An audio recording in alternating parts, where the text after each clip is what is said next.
Howdy, welcome to May's MasterCast. I'm your host, Ben Wiggins. Thanks for joining us for today's discussion. Our guest today is one you've met before. David Wiggins is the Vice President of Finance at LGI Homes Corporate, a top 10 public home builder. He's currently completing a CPA, not an easy task, while also serving as a VP level exec for a multi-billion-dollar company.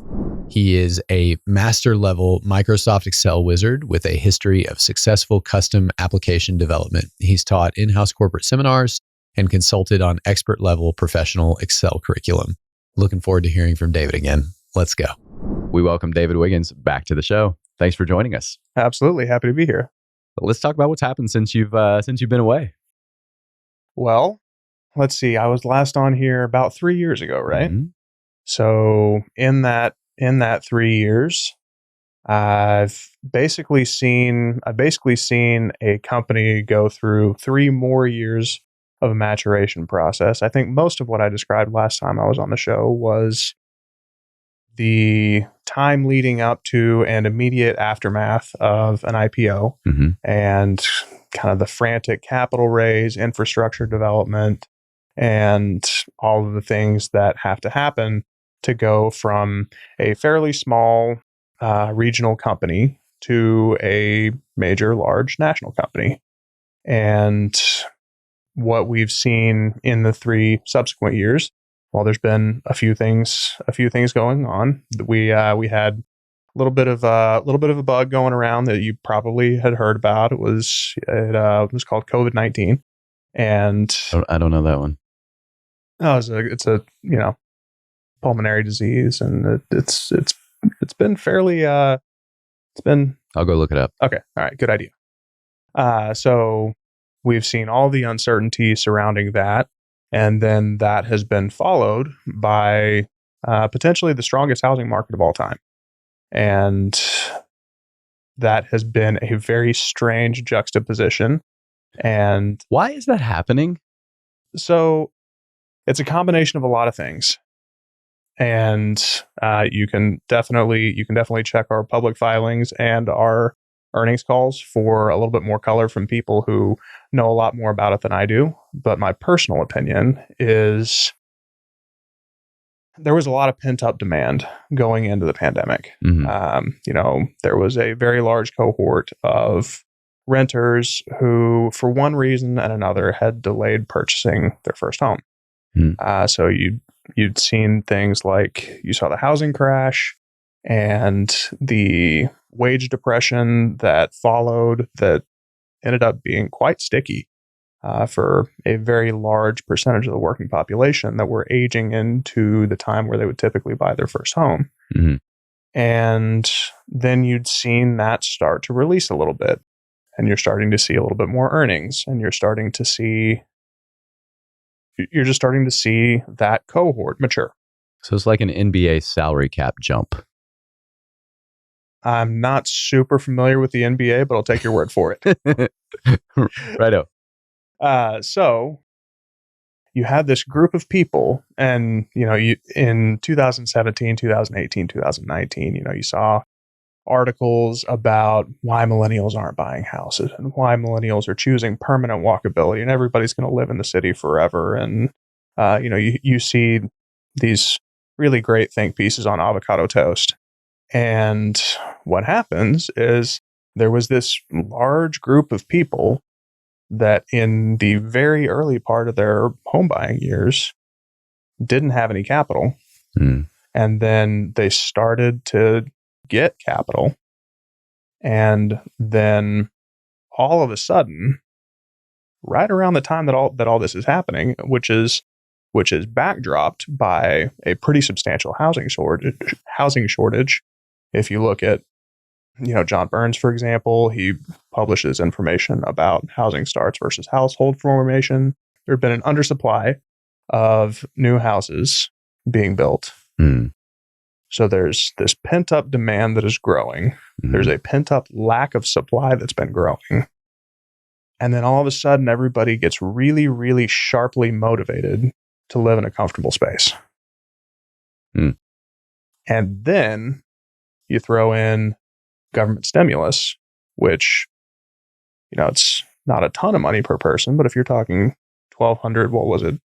Over the course of all the stimuli, it was 2,400 per person, something like that. Something in that neighborhood.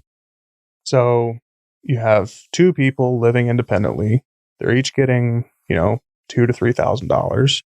And now there's this really, really strong incentive to buy a house. Get out of the high density areas, get a little bit more space, get a little bit more comfort. Move to the burbs, bros. Exactly. I mean, I know, no millennial focused magazines in 2018 really thought that it was the case.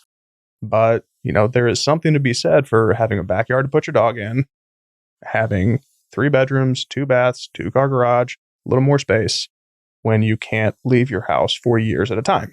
Mm-hmm. So all of that combined, and it was really kind of a perfect storm for the housing market. I like it. You used the term magazine a moment ago. Is that a technical financial term? Yeah. It's actually when you take the internet Mm-hmm. and you print it out on some glossy paper and you mail it out to people. I did that. I used to do that back in the day for Charlie North. Okay. I would print out his emails. Very nice. And sometimes I had to print the internet as well.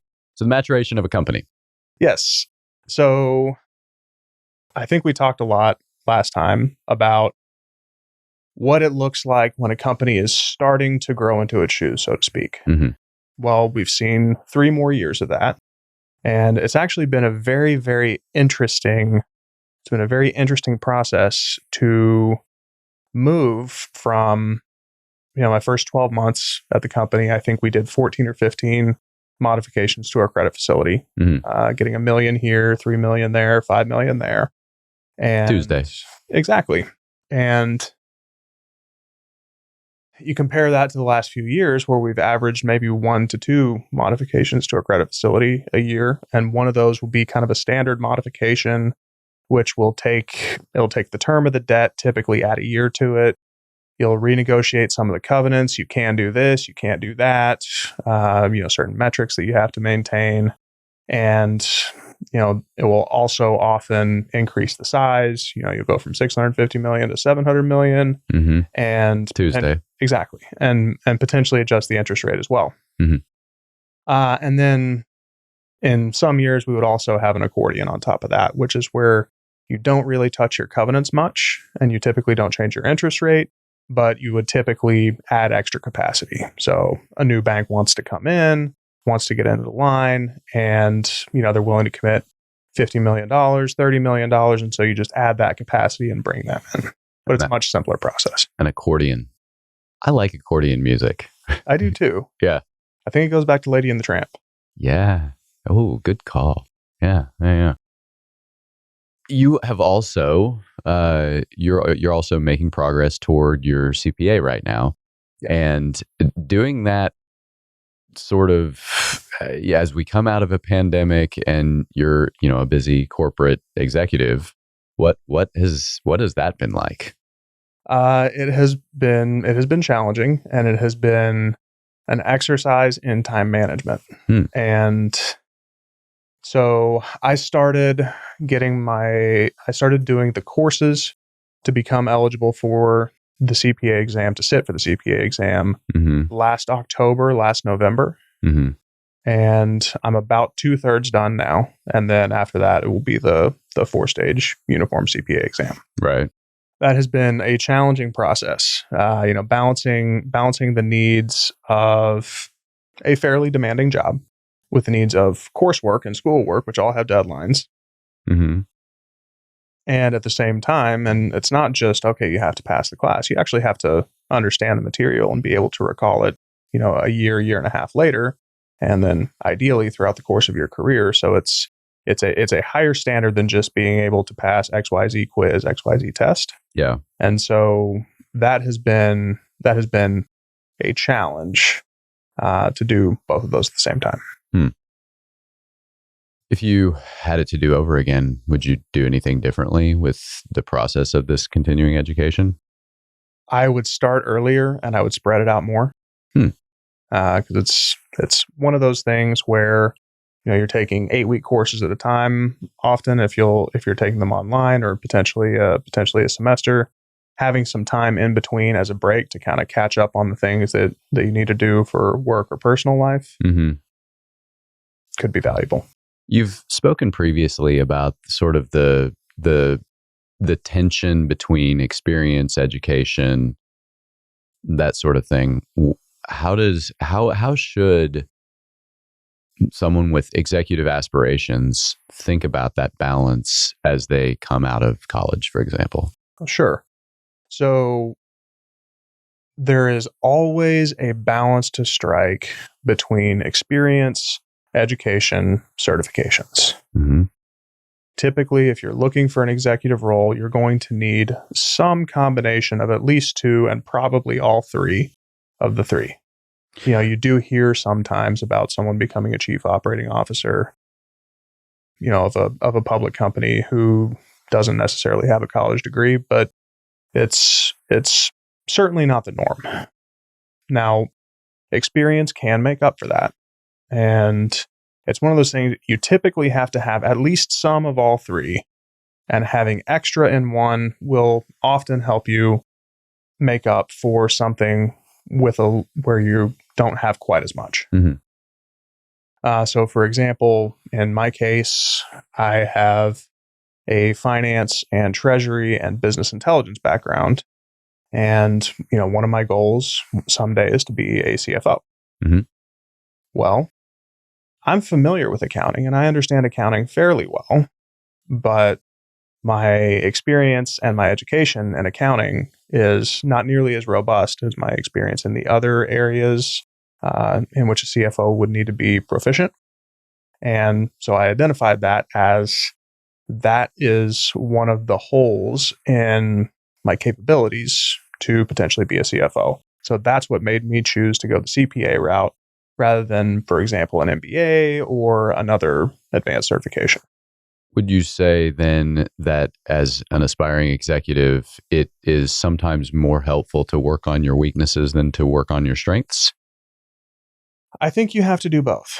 So to get to the point where you are experienced enough, where you have valuable enough experience to be considered for those roles, you really have to have a very potent mastery of your strengths. Mm-hmm. So you have to have sat in a role where you are doing high level stuff with a high level proficiency that is difficult. Mm-hmm. And so to do that, you kind of have to work on your strengths. Mm.